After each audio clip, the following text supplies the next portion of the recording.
students, welcome back to my YouTube channel with another video on this chapter 4. So today is lecture number 4 and today we are going to understand the usefulness of force.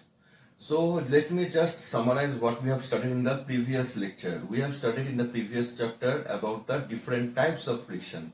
We have kinetic friction, then we have limiting friction, then we have static frictions, and we have learned the different types of frictions and the roles of each frictions in every scenario. So after this, so today we are going to learn what are the advantages of friction.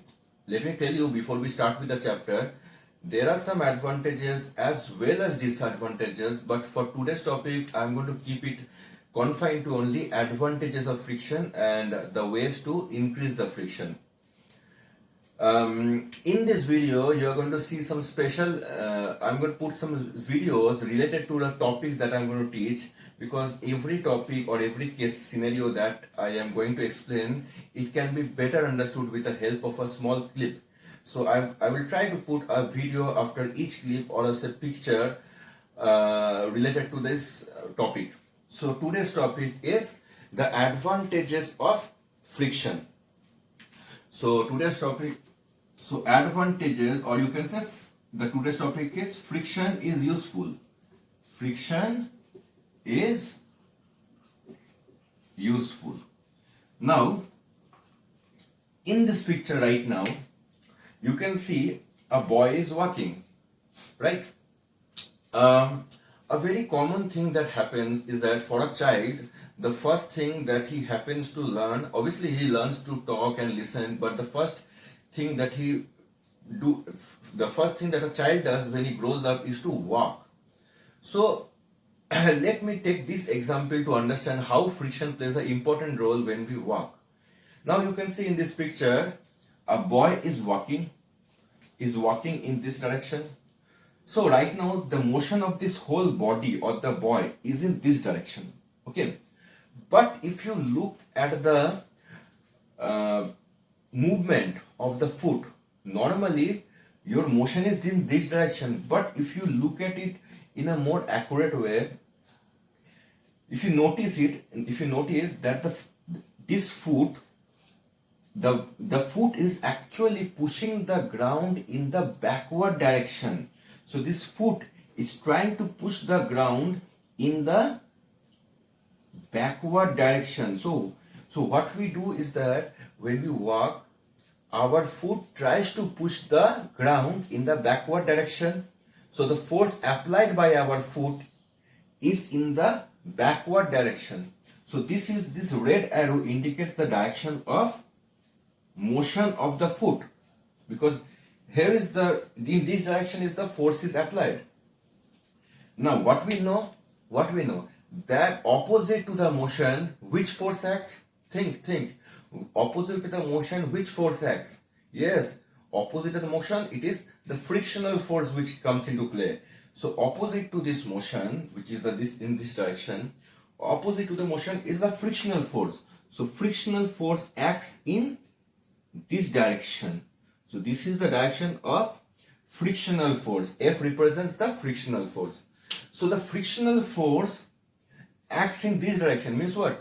It is the frictional force which pushes our body in the forward direction. It is the frictional force which pushes our body in the forward direction.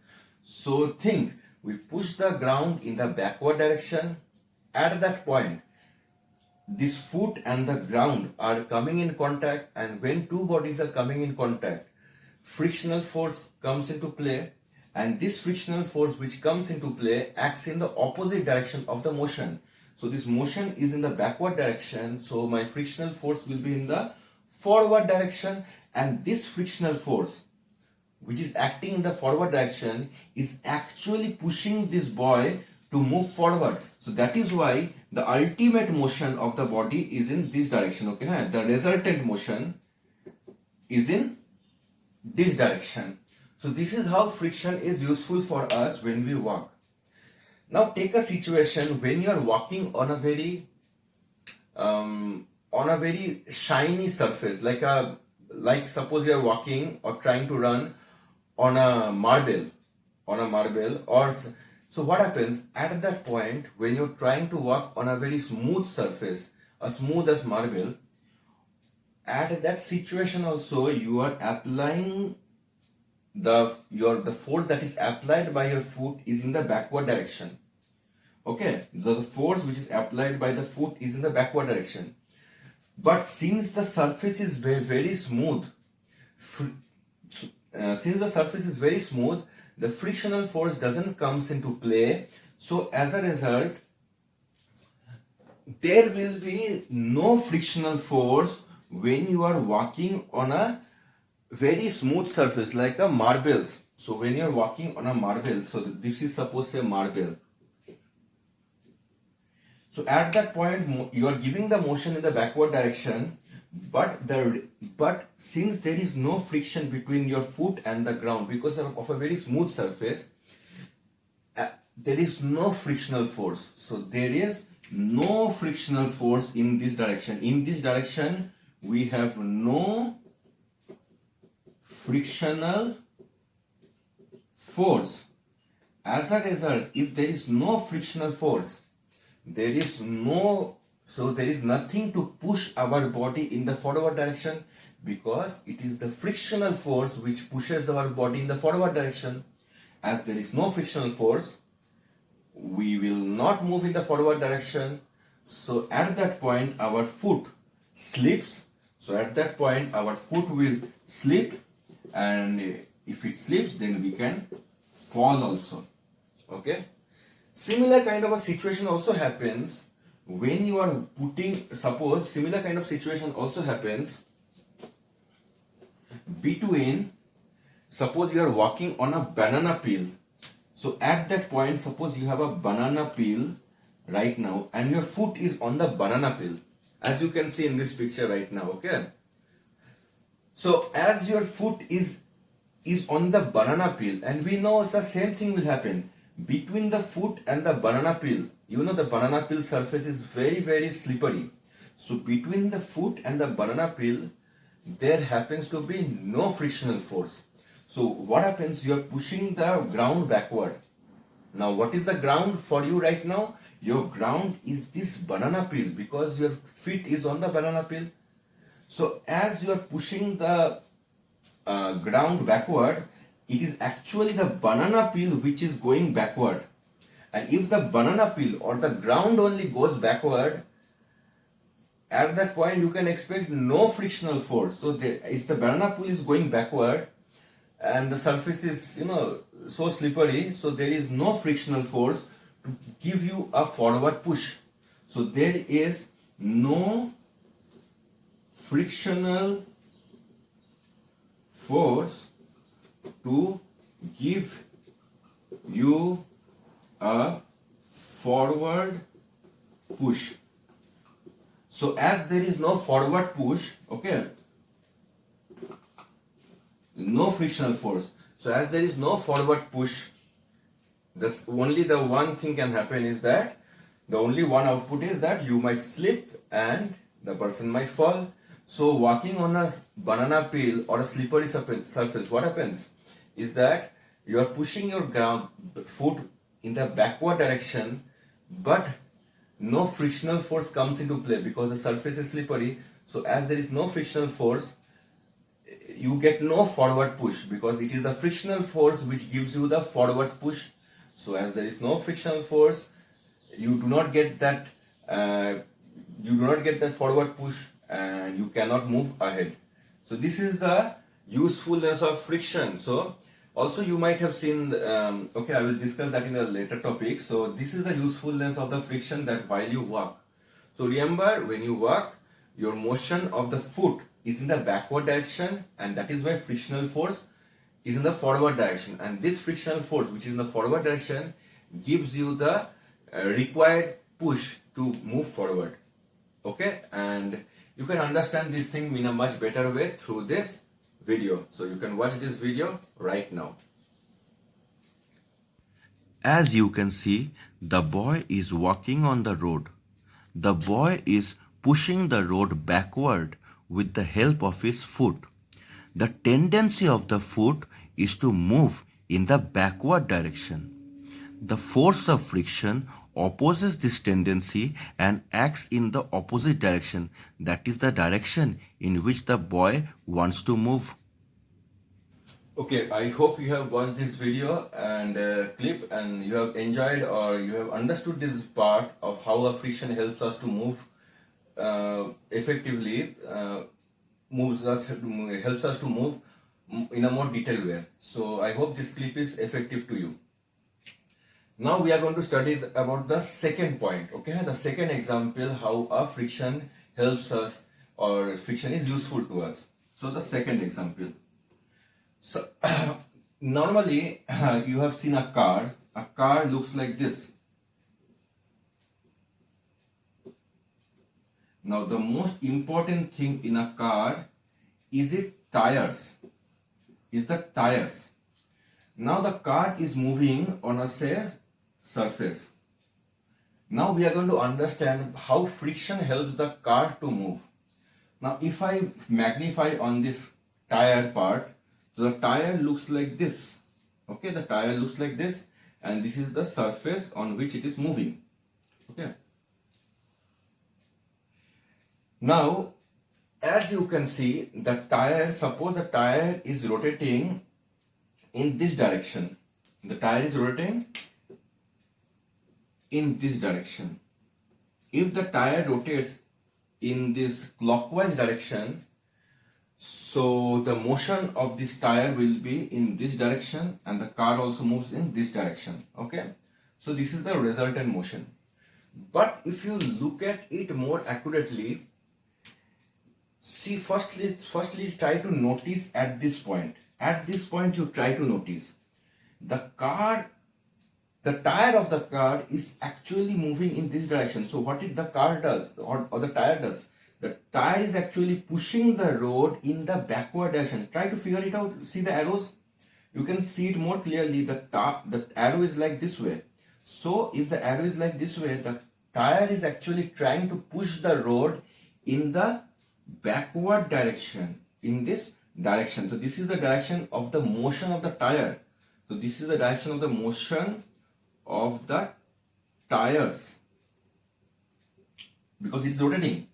So it is pushing the road in this direction.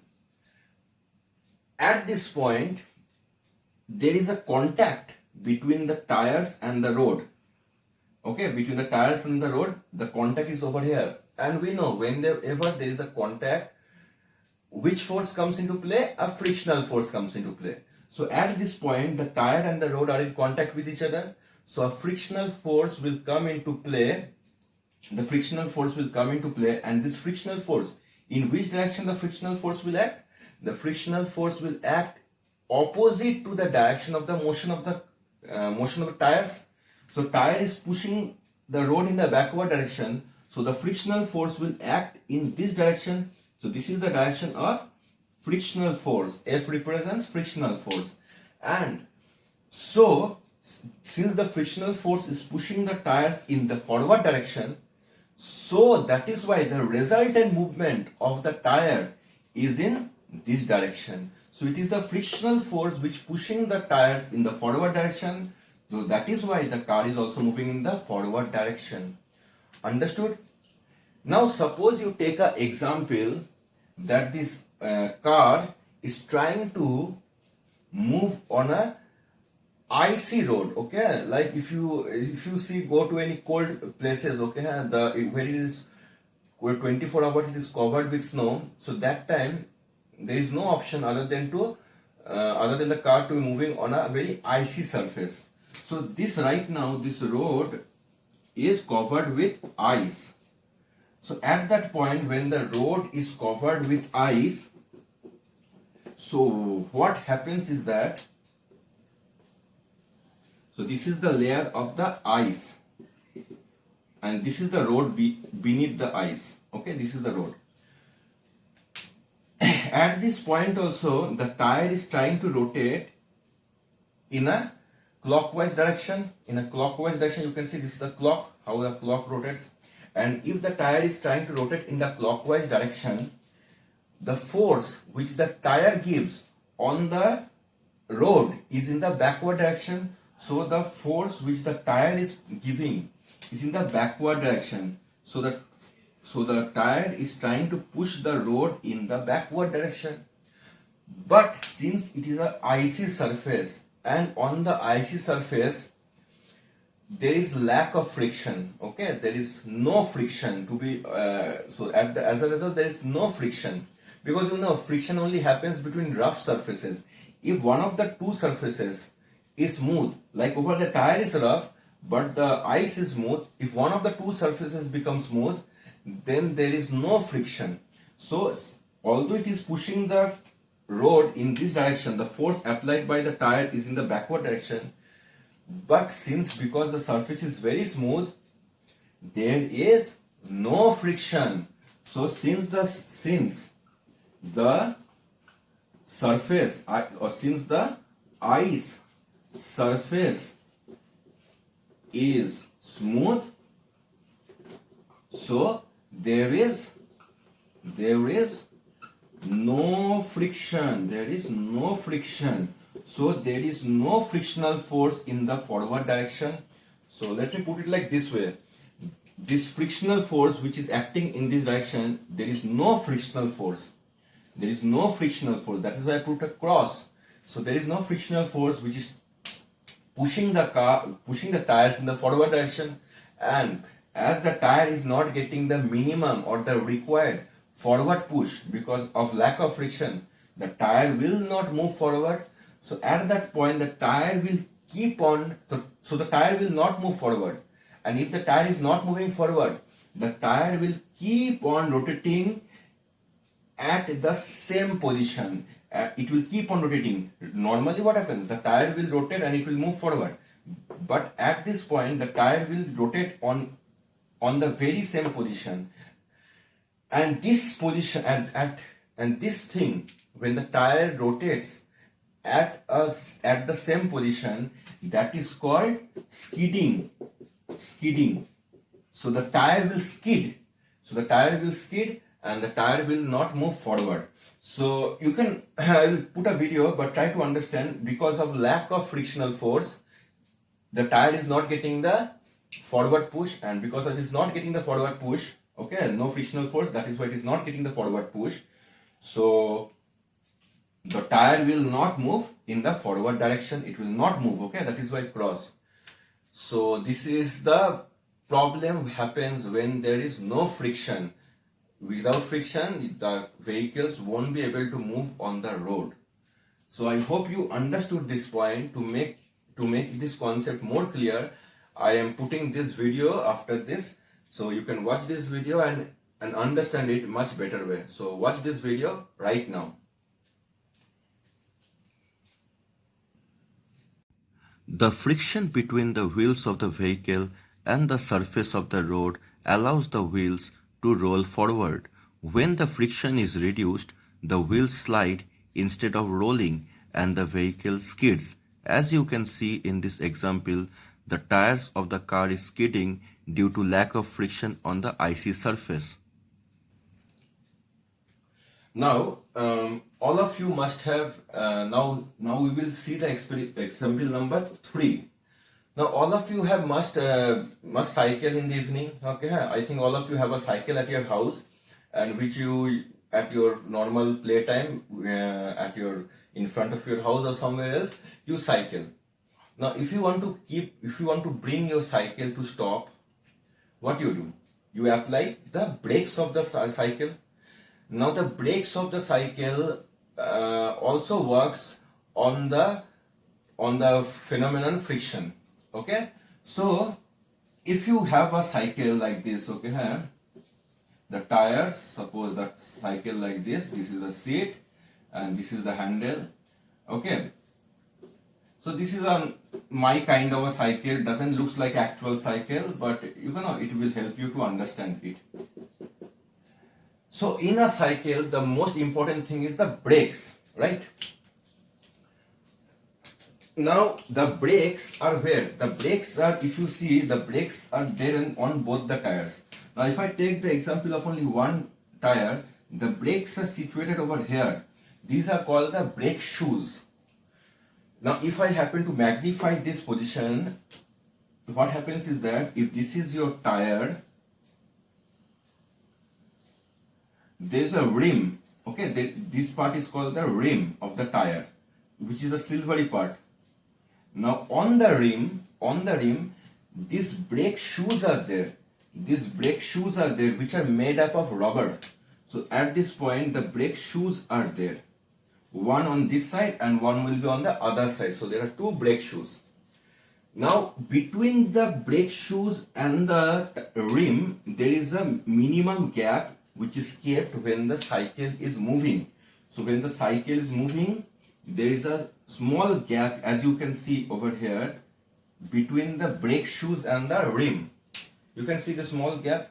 Now as you apply the brakes, the brake shoes comes in contact with the rim. The brake shoes now comes in contact with the rim as you apply the brakes. So on applying the brakes, the brake shoes comes in contact with the rim. Brake shoes comes in contact with the rim of the tire. So the brake shoes comes in contact with the rim of the tire. Now suppose the cycle is moving in this direction. So the tires will be rotating in this direction. So the tire is rotating in this direction. Now if the tire is rotating in this direction, so this is the direction of the tire. Now as the brake shoes comes in contact with the rim, what force will act? When we know that there will be a frictional force that will be acting, because two surfaces are coming in contact with each other. And we know one more thing, that frictional force acts opposite to the direction of motion.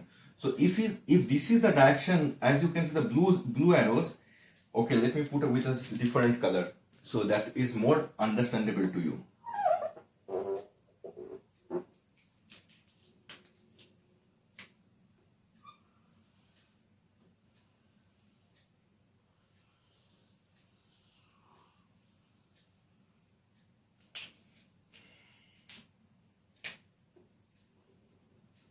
Now the motion of the tire, the motion of the tire is in this direction. You can see with the green arrow.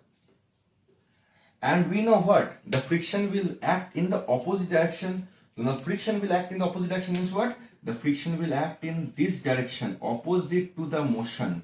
So the tire is trying to rotate in the clockwise direction. The tire is trying to rotate in the clockwise direction, as you can see, clockwise direction, and the frictional force will act in the opposite direction. So frictional force will act in the anti-clockwise direction. You can see both the motions are opposite to each other.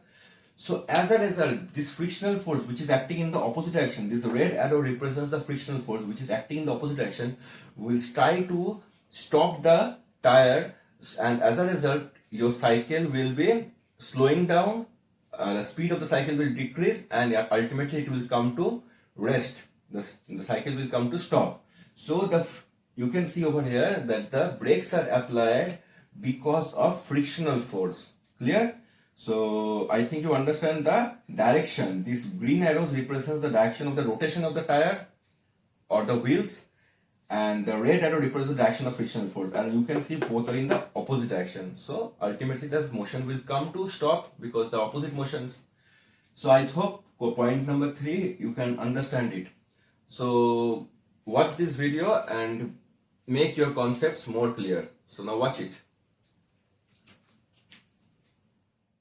As the brakes are applied, the brake shoes stops the motion of the rim due to friction. Now we will take example number 4. In example number 4, we will understand that how we happen to hold the object. Right now you can see a marker on my hand. This marker is not falling from my hand. It is not falling down, right? It is in my hand intact. I am able to hold this marker, remember, because of friction only. I am able to hold this marker with my hand, with my fingers, because of friction. Now if I take the example, this is my marker, okay? This is the marker which I am holding. And this is your hand. You are holding the marker with your fingers, right? Now, normally a marker, if I hold it, if I'm holding it, if I stop, if I don't hold it anymore, in which direction the marker will move? The marker will definitely move in the downward direction. So the marker has a tendency, or the motion of the marker has a tendency to move in the downward direction. Okay, this is the direction of the motion of the marker. And why it is that? Why it is moving downward? Because of gravitational force. Because the earth is pulling the marker downward, and that force is called as gravitational force. So because of gravitational force, or the gravitational pull of the earth, the marker has a tendency to move in the downward direction. But since I am holding the marker between my fingers, okay, and the marker, the fingers and the marker, they are in contact with each other. You can see the fingers and my marker are in contact with each other. And since they are in contact with each other, you know what will happen? A frictional force will come into play, and the frictional force will act in the direction opposite to the motion. So my frictional force will act in the opposite direction, which is this direction. So this is the direction of my frictional force, So this is the direction of my frictional force. So the motion is in the downward direction, and my frictional force is in the upward direction. So as a result, the marker doesn't fall down and stays intact, So because of frictional force, which is opposing this motion, so this force and this force, they cancel each other. So as a result, the marker doesn't fall from my finger. So I am able to hold it very nicely. So this is the fourth point, okay? And you can watch this video to understand it more clearly. So watch this video. Due to friction, we can hold object between our fingers. For example, a pencil has a tendency to fall due to the force of gravity. Friction acts on the pencil against the force of gravity and stops the pencil from falling. Therefore, we can hold the pencil. Okay, now we will understand fifth example, how a friction helps us. Now you are able to write with the paper, with a pencil on a paper due to friction. Okay, so we are able to write with a pencil on a paper due to friction. Now how that is possible? Suppose you consider this as your paper, right? This as your paper, and you consider this as the pencil. Now the tip of the pencil, which is the lead, this is called the lead. The lead of the pencil, okay, the tip of the pencil, if I draw it over here, this tip of the pencil is called lead, and it is made of a material called as graphite. The tip of the pencil is called lead, and it is made up of graphite. Now suppose you are sliding the pencil in this direction, so what happens? The writing will happen like this, okay? The writing will happen like this.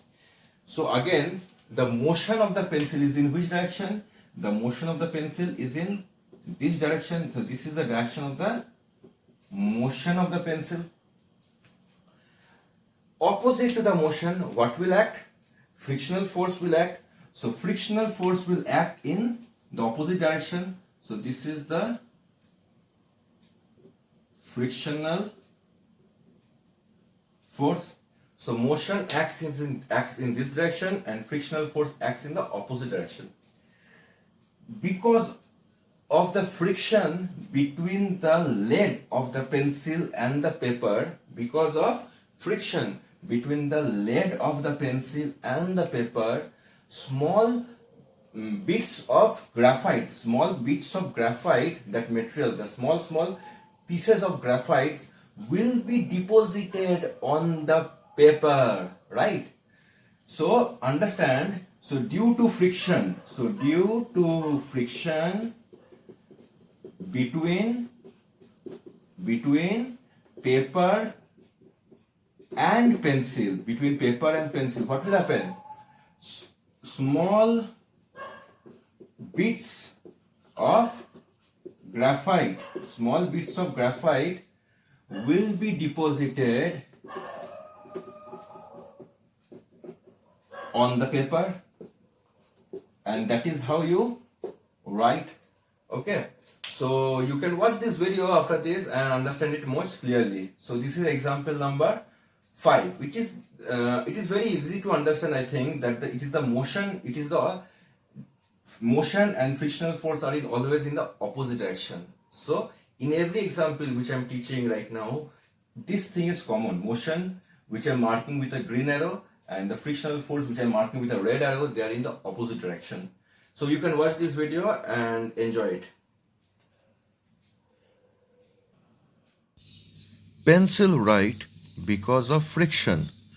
The lead of the pencil is made of graphite. The friction between the lead of the pencil and paper causes small particles of graphite to break off and get deposited on the paper.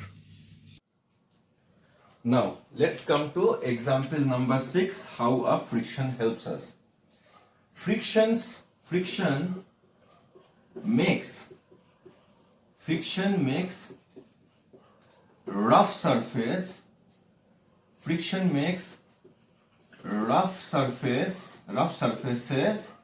smooth. Frictions make rough surfaces smooth. Okay, if this is a rough surface, after friction it will become smooth. So this is rough and this is smooth.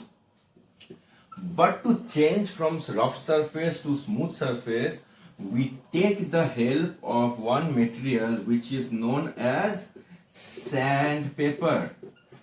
If you don't know what is a sandpaper, this is the picture of the sandpaper. So you can see in this picture how a sandpaper is looking like. Okay, you can see it is like a yellow color.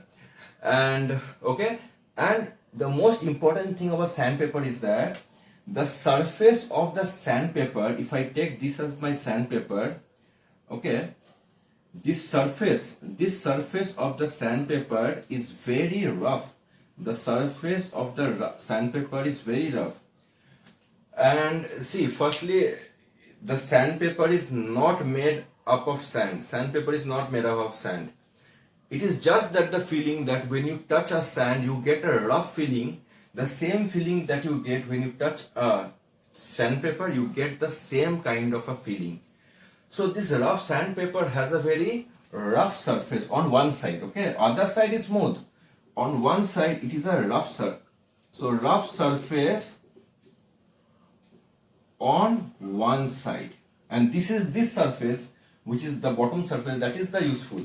Suppose I have a wood and the surface of the wood is also very rough. The surface of the wood is also very rough. So this is my sandpaper and this is my wood. Now the surface of the wood is very rough.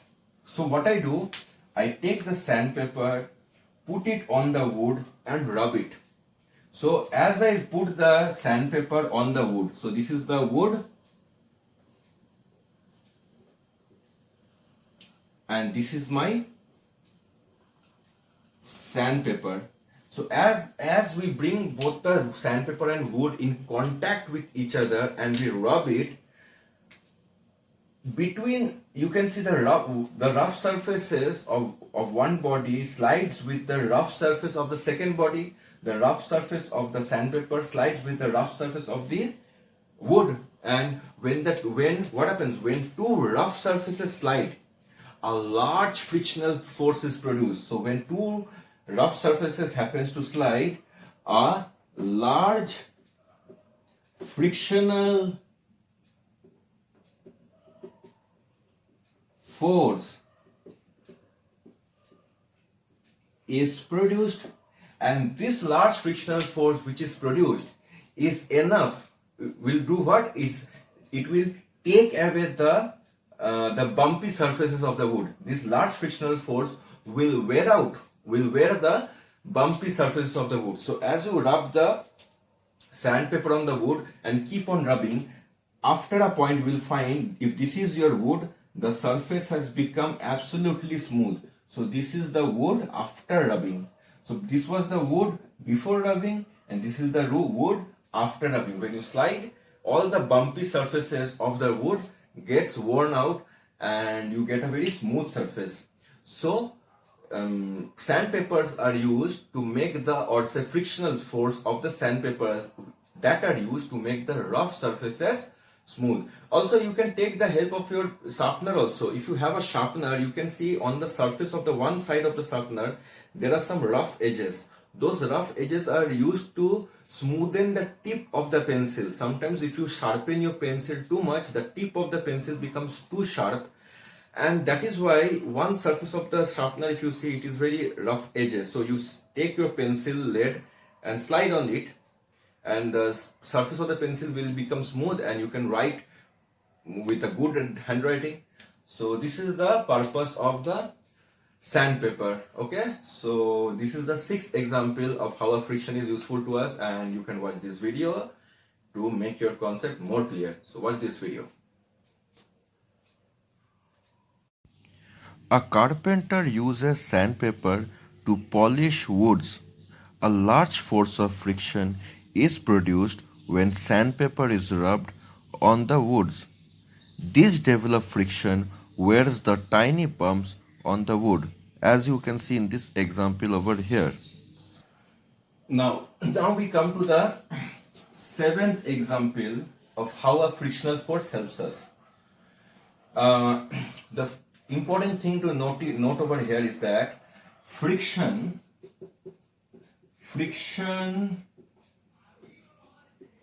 produces fire.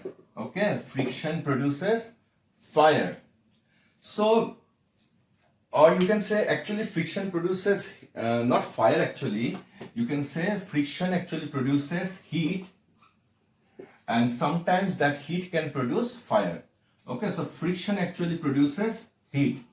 So how this heat helps us? You might have seen on a very cold early morning, suppose in the winter morning, when it is very cold, you rub your hands against each other. Okay, like this, you rub your hands against each other. This heat which is produced by the hand keeps your hand warm, and that heat is required to keep your hand warm. Even sometimes to write in the early morning when your hand is completely frozen, it is very difficult to write. So that time if you rub your hands against each other, that will produce certain amount of heat, and this heat will be enough to keep your hand warm, and you can write whatever you have to write. So friction produces heat. This technique is not came today. This technique came long time back in the primitive time, when people used friction to produce fire. So friction between say two stones, if you take two stones and you rub the two stones against each other, or if you take a small pipe of wood and you rub it on a stone for a long time, that friction between the two stones will produce heat, and sometimes that heat is so much that it can cause fire. And that fire which was used by the primitive person, they used the fire to cook their food, or to keep themselves warm, or to stay alert when dangerous animals would come. So because animals, they fear fire. Okay, lions, tiger, they don't like to see fire, so they stay away from fire. So they use this fire for a lot of methods. And how they used to produce fire? No, that time they didn't had a matchstick or a lighter, so they used to produce fire by striking stones against each other. So when they strike the stones against each other, the friction which is between the two stones, that generates the fire. After you take a shower with a cold water, you shiver. The reason for your shivering is that when you shiver, the muscles of your body move against each other. This causes friction and generates heat. This heat makes your body warm. Also, fire is used by the matchstick. Now, I think you know what a matchstick looks like. The matchstick looks like this. Okay. So, on a matchstick, you can see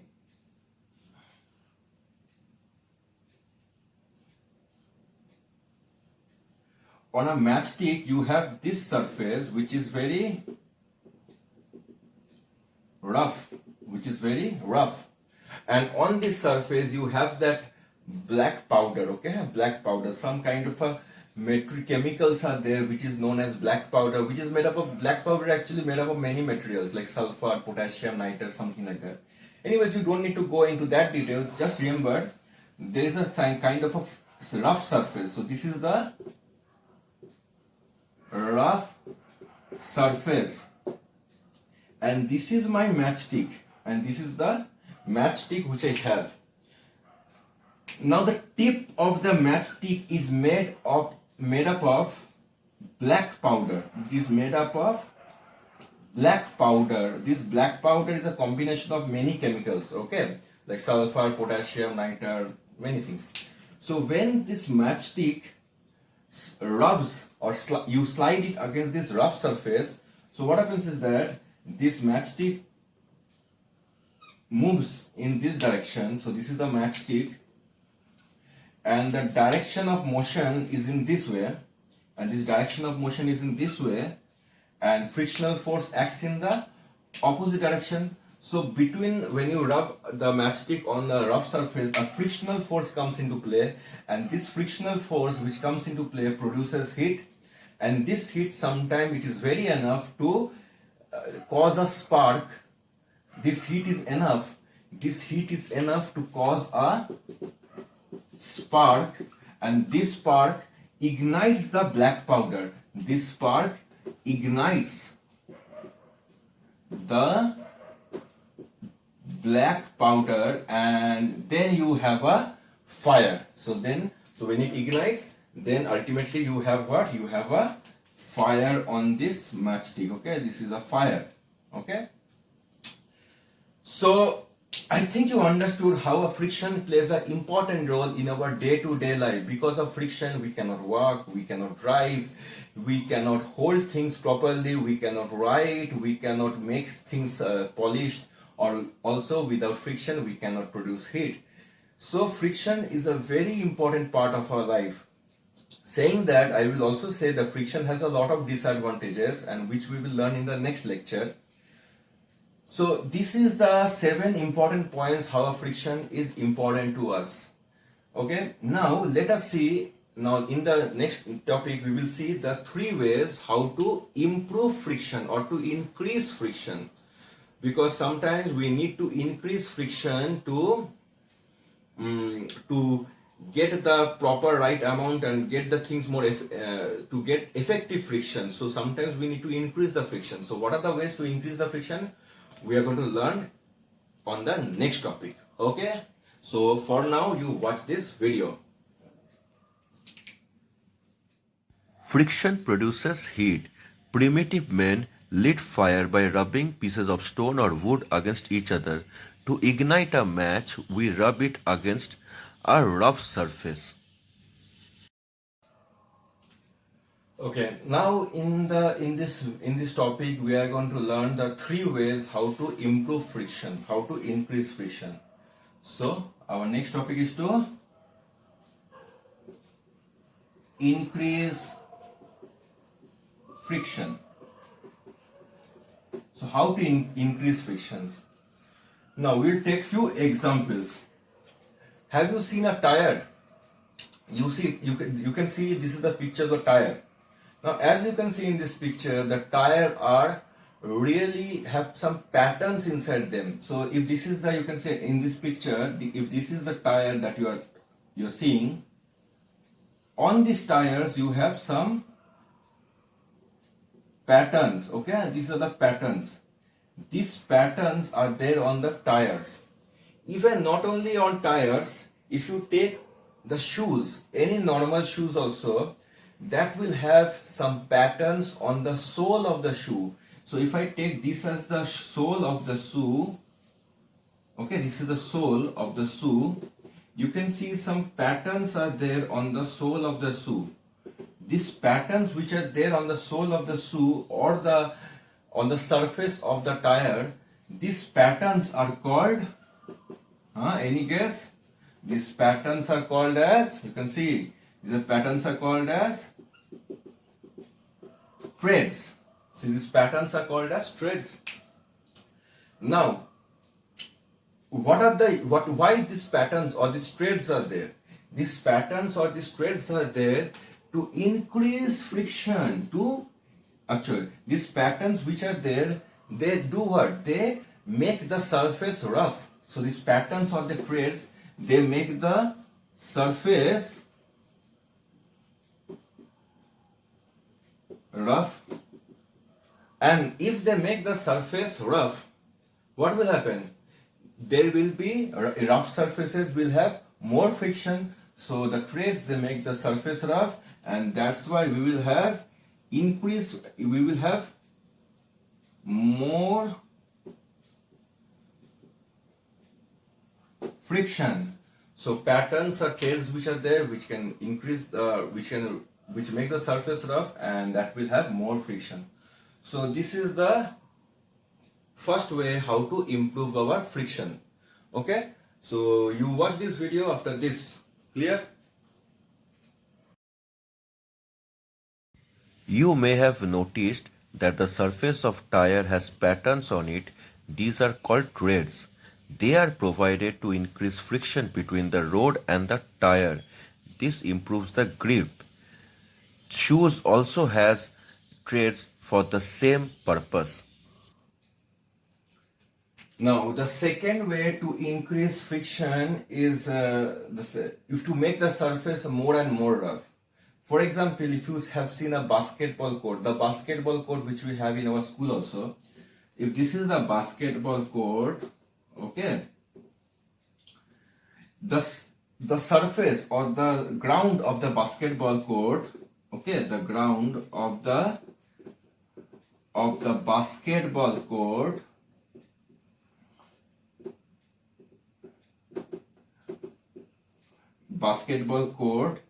is not made smooth. It is not smooth. Okay, it is rough. It is the ground of the basketball court. It is made rough. So this surface of the basketball court is made rough. Why it is made rough? Why? Because a rough surface will provide more friction, and if there is more frictions, the players can play nicely. They won't slip or they won't fall while they're playing. So we will have a good game in the basketball match. So the surface of the basketball court is made rough. Only the purpose is to improve the friction. Now you watch this video and enjoy it.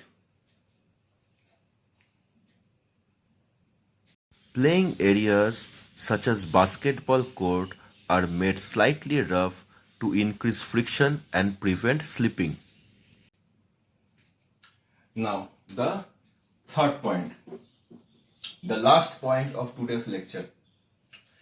Have you ever seen Mahendra Singh Dhoni or Virat Kohli batting? Both of them batting together. Okay, if you have seen the bat of Mahendra Singh Dhoni or Virat Kohli or any other cricketer, this is how a bat looks like. This is the picture of the bat, you can see, and this is how a bat looks like. Now I am more interested on this handle of the bat. The handle of the bat is made up of rubber. It is made of rubber. Clear? This rubber provides an extra grip. This rubber provides an extra grip, and this extra grip which the rubber provides increases our friction. So this will increase our friction, and if the friction is increased, then what happens when the batsman goes to hit for a six? He actually exerts a lot of force with his bat. Now that huge amount of force can sometimes result as the bat slipping out of his hand. Like you can see in this picture, the bat is slipping out of the batsman's hand. You can see. Now you don't want the bat to also slip. Okay, you want the ball to go out of the stadium, but you don't want the bat to also fly and on top of someone's head. So that is why, to provide that extra grip, you have that rubber coating, the rubber surface on the handle of the bat, that will give you a extra grip. Even sometimes you can see some pens are there. The point where you hold the pen, that is made up of rubber. Okay, some pens are there. You can see that some areas are covered with rubber. That rubber which is there in the pen is for the same purpose, to give you an extra grip while you're writing, so your pen won't slip out of your hand, and you can write with your best handwriting. So The handle of the cricket bat has layers of coarse string covered by a close-fitting rubber tube. This increases the friction between the handle of the bat and the gloves, which improves the grip. this is the three ways how to increase the friction. The first way, what we have learned, the first way if to improve friction is to, if I go in the downward direction, it is a rubber rubber way. Then we happen to increase the friction through the pavement way by basketball, and the last way is that to improve the treads on the tire. By the treads of the tires on the shoes of the tire, we can increase the friction. So I think the three ways how to improve the friction is clear. So if you want to remember, the first one is the treads, second is the basketball court, and third is the cricket bat. By this way you can remember it. Okay, so I think by this topic we have completed our today's lecture, and I hope that you have enjoyed all these videos and these pictures which I put in this video, which I put all these pictures and videos. I hope you have enjoyed it and you understood something out of it.